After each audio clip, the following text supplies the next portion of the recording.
La ville de Saguenay et le service incendie de Saguenay ont tenu à rassurer la population lundi quant au niveau de la montée des eaux qui a causé certaines inondations mineures cette fin de semaine. Ce matin, la plus grande nouveauté, c'est qu'on voit maintenant un petit embarque là, sur la rivière du Moulin, sur le chemin de la Chaîne à La Terrière. Donc, on est vraiment là, au sud du village, au sud de l'usine, donc essentiellement entre l'Érablière au Sucre d'Or, désolé pour la publicité gratuite, et le village de La Terrière. Mais pour l'instant, la route n'est pas fermée, il n'y a pas de danger immédiat pour quoi que ce soit. Ça fait juste partie des 22 points de cours d'eau de toute façon qui sont sous surveillance à chaque année sur notre territoire. L'opération, donc, elle était de surveillance, était déjà en cours depuis plusieurs jours. Ça va se poursuivre encore jusqu'à la fin de la période de crue. On parle d'une situation qui est loin d'être catastrophique pour la région, bien que les secteurs des rangs Saint-Martin et Saint-Joseph à Chicoutimi aient vu les sous-sols de certaines de ces résidences être inondés. Ces secteurs demeureront sous surveillance, bien que la situation soit revenue à la normale en raison du froid qui a été ressenti à l'extérieur. Les travaux publics ont dégagé 7 ou 8 fossés au courant de la fin de semaine.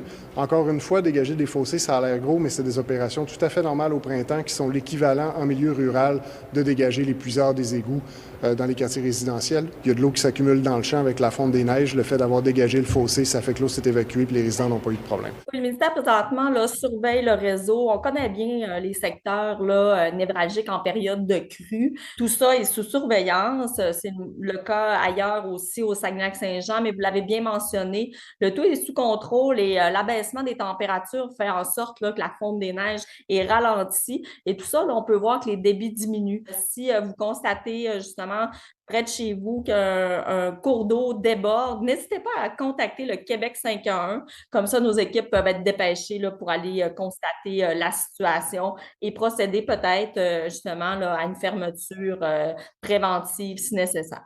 Du côté du lac Saint-Jean à Saint-Thomas-Didyme, l'avis d'évacuation ciblant une douzaine de résidents du deuxième rang était toujours en vigueur lundi matin en raison de l'eau qui menace le pont du secteur depuis dimanche.